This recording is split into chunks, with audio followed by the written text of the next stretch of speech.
Né à Val-Paradis dans la ruralité abitibienne, François Gendron cultive avec persévérance sa passion pour l'enseignement. Élu député 11 fois consécutivement dès 1976, ce champion de la longévité cumule pendant 42 ans les fonctions notamment de ministre et de président de l'Assemblée nationale. Bienvenue à Mémoire des députés.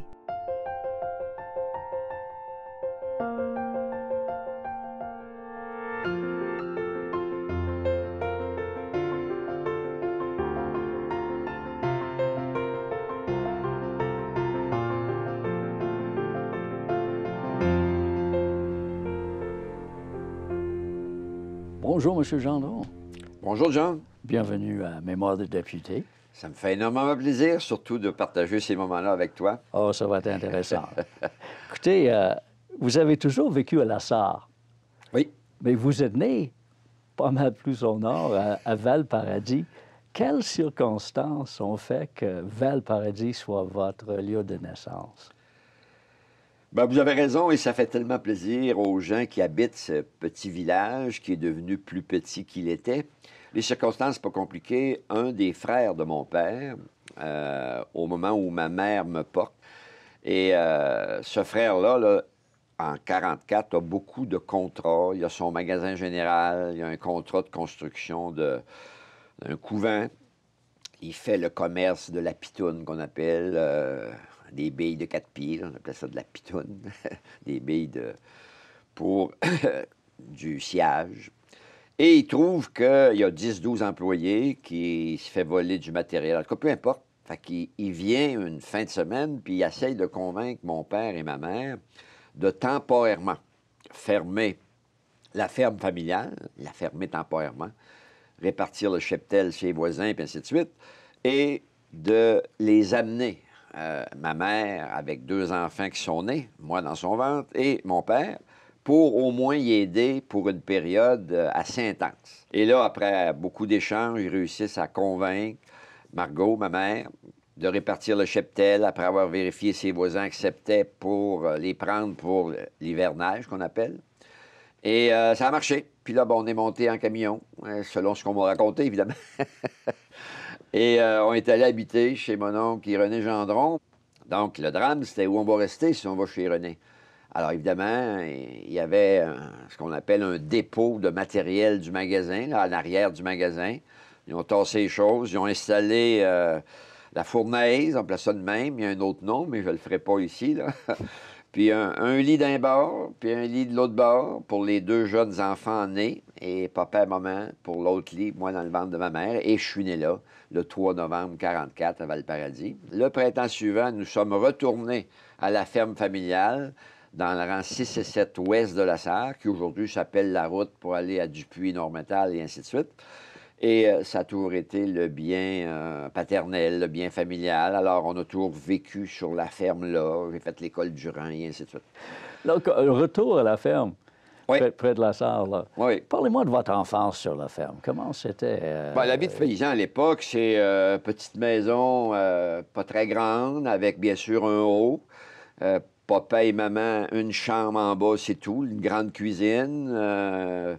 Ce qu'on appelle aujourd'hui une salle de bain, ça n'existait pas. Nous, ça a pris, moi, quand on a eu la toilette à l'eau, qu'on appelait, on appelait ça de même, j'avais 12 ans. Donc, il y avait autre chose, mais c'était dehors, puis autre chose à l'intérieur.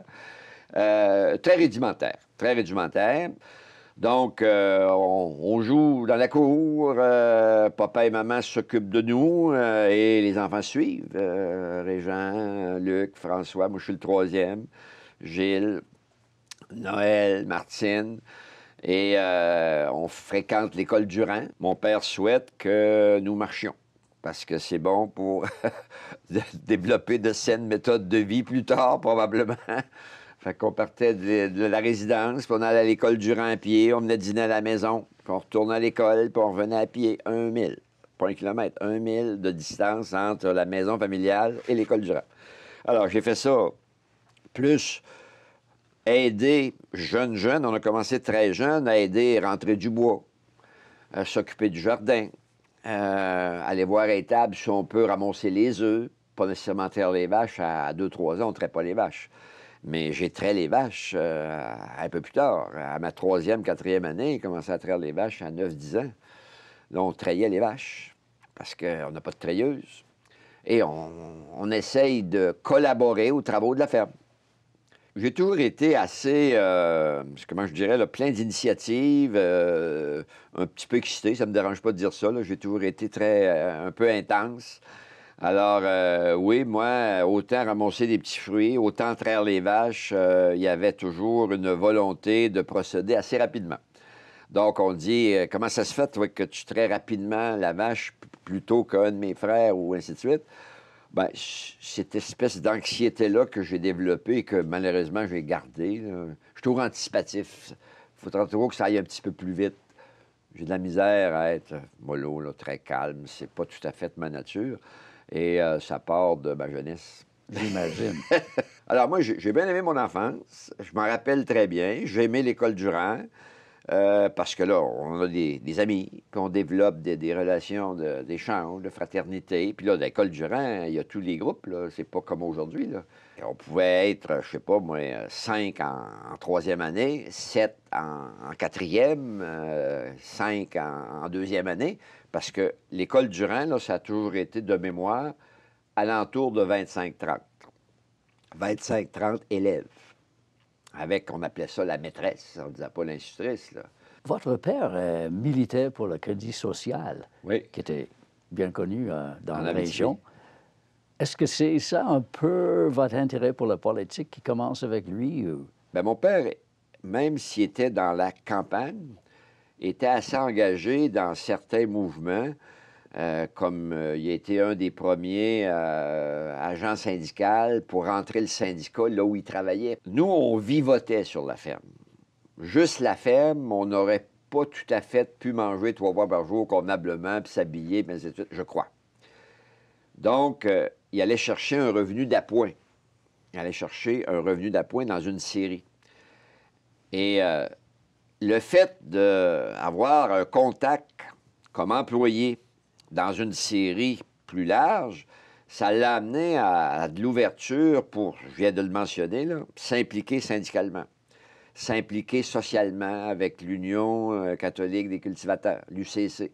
Et chez nous, le Crédit social était très impliqué parce que M. Cahouette faisait toutes les semaines des émissions à la télévision. Mesdames, Mesdemoiselles, Messieurs, nous disons et nous suggérons actuellement à Ottawa l'exemption de l'impôt sur le revenu jusqu'à 5 000 $ par année. 5 000 $ par année exempt d'impôt sur le revenu pour les ouvriers, pour les journaliers, pour ceux qui gagnent 4 000, 4 500, jusqu'à 5 000. Toutes les semaines. Et ça, c'était sacré de ne pas écouter ça. Alors, nous, on n'avait pas la télévision. Je me rappelle, on l'a eu à 13-14 ans. Mais je ne suis pas allé écouter la radio. Et papa écoutait ça. Fait que là, pourquoi tu écoutes ça? Ah, bien, j'aime ça, savoir ce qui se passe un peu, puis tout ça. Alors, oui, mon père a milité un petit peu pour le Crédit social. Et c'est arrivé qu'on a échangé, posé quelques questions. Pourquoi tu fais ça? C'est quoi cette affaire-là? Mais moi, pour ce qui est de la question précise, je crois que c'est plus quand je lui ai signifié mon intérêt de nous abonner à l'Action catholique. C'était quand même un journal qui relatait un peu ce qui se passait à l'Assemblée nationale. Et moi, je ne sais pas pourquoi j'y avais demandé de m'abonner, pas moi, la famille, à l'Action catholique. J'avais dit, bien, ça me permettrait de suivre ce qui se passe là. Et la motivation qui m'animait à l'époque, je ne sais pas, mais je l'avais dit. Moi, mon engagement politique, je l'ai surtout conclu là, que j'en ferai un jour quand j'ai été à Multimédia, un programme éducatif, quand j'ai fait du syndicalisme étudiant moi-même et que j'ai été chef syndical pour la CEQ, la Centrale de l'enseignement du Québec, parce qu'on l'appelait de même à l'époque. Et ça, c'est plus ces éléments-là qui m'ont amené à envisager de faire de la politique un jour, sans savoir quand viendra le jour. En regardant votre parcours scolaire, là, c'est presque romanesque. Est-ce qu'on peut commencer à la fin de l'école de rang et la presque impossibilité d'aller au secondaire, au village voisin? Chez nous, à Lassar, à l'époque où je termine l'école primaire, il y a un conflit ouvert entre la ville et la campagne. Ça va? Il y a un conflit ouvert parce qu'il y a 2 commissions scolaires. Il y a la commission scolaire de la ville puis la commission scolaire de la campagne. avec un président pour la campagne puis un président pour la ville. Bon, là, ça sera ennuyant d'entendre pourquoi ils sont en chicane, mais ils se parlent à peu près pas. Et conclusion, un enfant de la campagne ne peut pas fréquenter facilement l'école ou les écoles de la ville. Il n'y a pas de place. Et la chicane, c'est plus ça qui joue. Donc, moi, là, pour être concret, c'est ou bien l'abandon ou m'expatrier ailleurs. M'expatrier ailleurs dans le sens, je vais à Rouen, je vais à Val-d'Or. Oui, mais je reste à la Sarre, là, puis on n'a pas d'argent, puis comment on va arranger ça, là? Mon père décide que j'abandonne. Puis je travaille sur la ferme comme un autre de mes frères. Septembre passe, on arrive au milieu d'octobre, un cousin qui est chez les frères, les Clercs Saint-Viateur, le frère Jules Dubé, je me rappelle comme c'était hier. Il dit à papa et à maman, ça n'a pas de bon sens, là. Laisse-moi me l'emmener à la ferme, puis on va s'en occuper. Ben oui, mais qui c'est qui va payer? La Providence. Parce que c'était une phrase qui arrivait souvent, ça. La Providence va s'occuper de ça. Et c'est le même que ça s'est passé. Le drame, cependant, c'est que la ferme, ce n'était qu'une année. Oh! Oui, il n'y avait que l'élément latin ou la première année du secondaire. Puis après ça, le dispatch, excusez l'expression, ou la répartition, c'était Radon pour les gens du classique, Berthierville pour les gens du scientifique, chez les Clercs Saviateurs, parce que c'était un juvénat, là, j'avais oublié de dire ça, là. À la ferme, j'étais dans un juvénat. La logique d'un juvénat, c'est d'envisager de rentrer chez les frères. Et pour pas que l'histoire soit trop longue, j'ai fait 3 ans à Berthierville. Toujours dans la perspective de entrer chez les frères. Toujours dans la perspective d'avoir la vocation, on appelle. Alors, j'ai fait 9e, 10e, 11e année. Ma 11e année, au milieu de l'année, juste un peu avant les fêtes, on faisait une retraite fermée pour réfléchir à ton futur, ton avenir. Et moi, avec mon directeur de conscience, on est arrivé à la conclusion que c'était pas ma place. J'avais pas la vocation. Là, ils ont dit, ben tu peux pas rester ici. Il faut que tu ailles terminer ta 11e année à la Sarre, chez les mêmes Clercs Saint-Viateur. Mais croyez-le ou non, le conflit n'a pas encore réglé, que je vous ai parlé tantôt.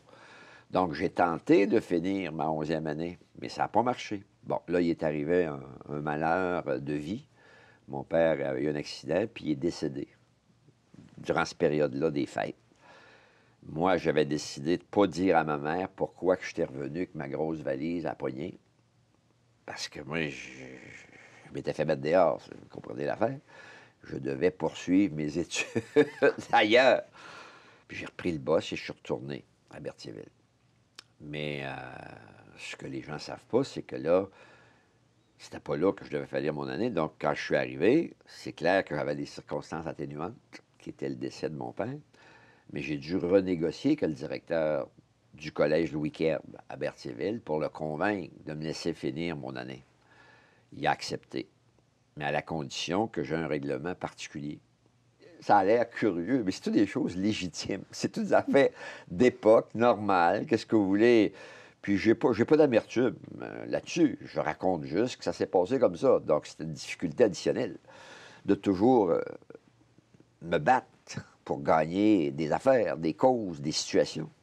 Donc, j'ai appris à me battre jeune et j'ai terminé mon année. J'ai terminé mon année à Berthierville. Qu'est-ce que je fais puisque je ne rentre pas en vocation? Alors, parce que je ne rentre pas en vocation, c'est clair que je ne m'en vais pas dans l'enseignement. Donc, j'ai une tante extraordinaire qui habite Québec, qui décide de me donner un coup de pouce. Fait qu'elle a fait des recherches, parce qu'elle travaillait à la Commission des écoles catholiques de Québec, elle était cadre ici, à la Commission des écoles catholiques de Québec. Elle fait des recherches, à un moment donné, elle dit, bien, chez vous, là, les religieuses, les sœurs grises de l'hôpital, ils donnent le cours de technicien en laboratoire. Hein? Oui. Elle me fait venir les documents, tout ça. Tu devrais faire ton inscription là. J'essaie de faire mon inscription. C'est passé, là. Le train est passé. On est rendu au milieu d'août, si ma mémoire est bonne. Puis on dit, pas question, là. Nous autres, on a fermé les inscriptions fin de mai. Puis c'était complet. J'avais fait mon inscription à l'École normale d'Amos, mais je l'avais défaite quand on m'a dit que je m'en allais technicien en laboratoire. Moi, je me réessaye à l'École normale. J'y vais avec un cousin, puis j'essaie de le convaincre qu'il me prête. Ça n'a pas marché le premier dimanche. Je suis retourné un dimanche suivant, ça a marché. À l'essai jusqu'au fait, à l'École normale d'Amos, pour un bac en pédagogie. C'est 4 ans de formation, c'est un bac SR en pédagogie. Alors, j'ai fait mon école normale pendant 4 ans. Et j'ai commencé à enseigner en 66 à Saint-André-de-la-Sarre. Alors voilà la petite histoire, mais il y a eu 2, 3 événements là, qui ont failli faire que j'aurais pas eu de formation académique. N'eût été de bonne ténacité, de l'encouragement de ma mère. Ma mère a toujours été très, très proche de cette réalité-là. En disant, il faut que tu fasses des études, que tu essaies de faire des études. Puis ça, c'était supposé là, de nous donner l'élan requis pour gagner sa vie honorablement. En 76, vous étiez professeur de mathématiques, si je me souviens bien établi, avec votre famille à la Sarre. Pourquoi vouliez-vous devenir candidat pour le Parti québécois dans Abitibi-Ouest? Ah, ça, c'est une petite histoire très rapide, là. J'étais membre du parti, ça faisait un bon bout de temps. Le président de l'exécutif du comté d'Abitibi-Ouest, du Parti québécois, était un bon copain. Il m'avait asticoté avec ça, là, février, mars, avril, au cas où. Et je lui avais répondu par écrit en mai que c'était pas possible parce que j'avais 3 jeunes enfants, puis il serait mieux d'oublier ça. Ce qui fut fait. Mais M. Bourassa avait déclenché les brefs au début d'octobre 1976 pour une élection après 3 ans seulement, 73-76. Et là, il me revient avec ça un mardi pour la convention du samedi. Il en pense, hey, je te l'ai dit, là, ça ne donne rien de me ravenir avec ça, là, il n'est pas question. Mais on enseigne la même école, puis il masticote avec ça dans les pauses, la salle des profs. Bon. Mercredi, jeudi, puis ça me chicotait un peu pareil dans ma tête pour lui dire OK, je vais y aller, parce qu'il n'y a aucune chance que je passe. Donc, on va régler l'affaire. Fait que le vendredi midi, je dis à mon épouse, on va pas manger à la maison, j'ai affaire à toi. Elle dit, ça doit être ta Moses de politique, là. J'ai répondu oui. Alors, elle dit, regarde, ne reviens pas dessus, on a discuté assez longuement. Mais rapidement, le vendredi midi, pour une décision au début de l'après-midi, parce que le lendemain, c'est la convention. Moi, je n'ai rien fait, là. J'ai absolument rien fait. Je n'ai pas travaillé, je n'ai pas fait de téléphone parce que je n'y allais pas. Là, j'ai dit, j'ai envie d'y aller parce qu'on va se faire battre, puis ça va durer 5 semaines, ça va être réglé. Ah, c'est une bonne idée, parce qu'elle dit, je fais la même évaluation. C'est sûr que tu ne peux pas passer. Puis, vas-y. Vas-y au sens, ça va. Alors, j'annonce à mon président de comté, du parti, je vais à la convention demain. Moi, je savais par contre que l'exécutif voulait tellement que je sois candidat que j'avais l'appui au complet de l'exécutif. Alors, moi, en tout cas, pour couper court, là, la convention a lieu, je suis élu, pas de problème, puis je me lance en campagne. Alors, c'est ça qui est arrivé. Ça, c'était le début de mon implication. Vous me demandez pourquoi. Le pourquoi plus profond, ça fait un bout de temps. C'était mon implication sociale, mon implication dans le milieu, et j'avais déjà dit un jour, je ferais de la politique active. Par contre, c'était pas supposé d'être à ce moment-là, compte tenu que mes enfants étaient trop jeunes. Et aussi que c'était pas facile. On parle d'un comté qui a voté libéral oui. en 1973, oui. qui a une longue histoire, comme vous dites, créditiste. Oui. Pas exactement péquiste à ce moment-là. Non, alors, pas péquiste, pas tout. Votre évaluation était probablement juste, en fait. Là, je crois que oui. Puis en plus, vous faites bien de poser ces questions-là parce que Rouyn-Noranda, plus de fonctionnaires, plus de gens du milieu de l'éducation, du milieu de la santé, services sociaux et ses composantes. Donc, ce qu'on appelait à l'époque, je me rappelle très bien, une clientèle un peu plus proche de les réalités du Parti québécois. Même chose à Val-d'Or, pour des raisons de plus ville. Mais moi, je suis dans le rural à mort. Là. Je suis en campagne. Moi, là. Il y a 2 villes moi, dans mon grand comté. La Sarre, Amos. La Sarre n'est pas gros. Amos, est un peu plus gros. Mais le reste, c'est tous des petits bleds. Là. Des petits bleds que j'aime bien, que je chéris bien. Mais on est vraiment dans la ruralité, là. Dans la profonde ruralité. Donc, un territoire presque acquis à la pensée créditiste, au travail terrain que les créditistes avaient fait depuis plusieurs années. Là, vous parlez de votre comté rural. Comment fait-on campagne dans un vaste territoire peu peuplé à l'extérieur des 2 villes? Là? Bon, à l'époque, encore là, je pense que c'est intéressant pour les gens parce qu'ils n'avaient pas d'idée comment on a travaillé d'une façon... beaucoup d'heures, avec énormément d'énergie, mais toujours avec un modèle presque unique. Alors, je raconte le modèle. Moi, tôt le matin, il fallait que j'aille enregistrer à Rouyn-Noranda. Je parle de 76, là. Tôt le matin, port de la Sarre vers Rouyn, 1 heure. parce qu'il n'y avait qu'un studio de télévision, puis même pour des petits spots radio, ça doit exister comme expression, là, des petits spots radio, il fallait aller les faire à Rouen. Il n'y a pas de studio d'enregistrement à ça, ni à Amos, ni ailleurs, à Rouen. Donc, distance. Rouen, c'est pas mon comté. J'allais enregistrer mes spots, je repartais de là, et là, j'allais toujours dans l'endroit où j'étais en assemblée publique le soir. Mais tous les jours, le même scénario. Alors là, on prend un exemple. Supposons que je suis à Barraud. Alors là, je pars de Rouen, mais à Barraud. Là, c'est une grosse heure et quart, 1h30 pour aller là. Là, j'allais toujours chez ce qu'on appelle la personne qui s'occupait le plus de politique dans le village. Peu importe. Que je sois libéral, PQ, caquiste, qui n'existait pas, créditiste, je m'en fous. Pour que les gens sachent que Gendron, candidat du Parti québécois, est allé saluer M. Untel, qui était la personne qui était la plus grouillante, la plus autour du débat politique. J'allais dîner chez mon représentant de paroisse, dans la famille, dans sa famille, pour que ça se sache aussi. Alors, supposons que c'est vous qui me représentez à Barraude, j'allais dîner chez vous. On jasait, placotait. Après le dîner, je faisais un peu de porte-à-porte institutionnel. Le dépanneur, le garage où je placote le plus, le coiffeur, s'il y en a un, ou le barbier, parce qu'à l'époque, on parlait d'un barbier. Oui, c'était ça. Puis là, je faisais ça jusqu'à 4-5 heures. Un petit répit, puis là, c'était l'assemblée publique tous les soirs. L'assemblée publique tous les soirs, dans chacune des paroisses. Un exposé rarement en bas d'une heure, puis là, une Moses de période de questions. Une période de questions avec le public. Éreintant, fatigant. Et là, après ça, je redescendais à mon comité électoral à la salle centrale. Parce qu'il faut aller coucher en quelque part. Alors, je retournais coucher chez moi, mais j'allais au comité électoral avant. Je venais me coucher toujours minuit et demi, 1h, puis le lendemain matin, 5h30, 6h dans la douche. Parce que là, il faut que je remonte à Rouen. Alors ça, c'était tous les jours. Puis on a fait ça, là, durant toute la campagne. Alors, c'est pas pour rien que, là, je suis peut-être pas d'intérêt public, mais moi, j'ai pas fait la petite première session que M. Lévesque avait faite en 1976. Moi, je l'ai pas faite parce que le 2 ou 3 décembre, j'ai craqué. J'ai craqué pour le vrai, j'ai perdu conscience, puis j'ai été hospitalisé. Puis j'ai été hospitalisé 5-6 jours aux soins intensifs parce qu'ils pensaient que c'était le cœur, alors que ça n'avait rien à voir. Mais c'était un excès de fatigue sans précédent. Et si je le raconte, c'est parce que c'est anecdotique. J'ai été hospitalisé dans la même chambre que M. Réal Cahouette, qui est décédé quelques semaines après. Et là, j'ai eu droit, par la fenêtre de ma chambre d'hôpital, à cette première à Rouyn-Noranda. Tous les grands Canadiens sont venus aux funérailles de M. Réal Cahouette, parce qu'il était une institution. Pour nous, à Rouyn-Noranda, là, c'était pas des farces, là, recevoir tous les chefs d'État du Canada qui sont venus aux funérailles de M. Cahouette.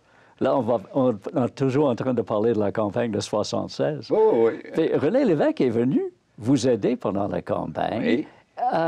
Y avait-il un moment où, même avec tous les doutes que vous aviez en commençant, que vous pensez peut-être pouvoir gagner? Bien, c'est très bon, parce que ça, je pense aussi, c'est très d'intérêt public. Il faut connaître le sens du peuple ou la lecture que M. Lévesque faisait. Il est venu vers la fin. Il est venu vers la fin de campagne. Puis je m'en rappelle très bien. Il est venu le jeudi précédent, le jour J, qui est toujours un lundi. Donc, est-ce qu'il y avait des indications nationales que, j'avais peut-être des chances? Je le sais pas et je le saurai pour le moment jamais. Fait que, je sais pas, là, mais il est venu. Puis là, ce qui est intéressant, c'est que M. Lévesque est toujours un monsieur extraordinaire, pas beaucoup d'outils, de moyens. J'ai, avec Jean-Paul Bordelot, député d'Abitibi, allé leur conduire à l'aéroport. Alors, on est dans la même voiture. Puis à un moment donné, j'ai dit, M. Lévesque, là, il faut que je fasse une confidence. Fait que j'ai dit, c'est pas compliqué, là. J'ai des chances de passer. Je pense que j'ai des chances de passer. Un gros rire, là. Et M. Lévesque, c'est ce qu'il a fait un peu en voulant dire, ouais. Bonne chance. Ouais, bonne chance. Tu as le droit de prendre tes aspirations pour autre chose, mais moi, je compte pas. Ben. Il n'a pas dit ça, mais ça avait l'air de ça.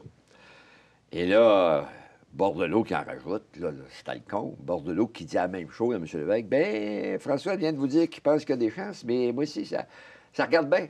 En embarquant dans l'avion, parce qu'on a le droit, on avait le droit à l'époque d'aller sur le Termang, ouvre la porte, monte les marches de l'avion, puis juste avant de rentrer dans la carlingue ou dans la cabine, il se revire. Il dit, petit gars, Il dit, moi aussi, j'ai un secret, papa, une confidence. Il dit, moi aussi, je pense que j'ai des chances. Fait que ça m'avait frappé. Ça m'a toujours resté, et ça va me rester toujours, l'image de M. Lévesque, parce que c'est quand même une institution, selon moi, là, jeune candidat pour la première fois, bon, qui se fait dire par M. Lévesque.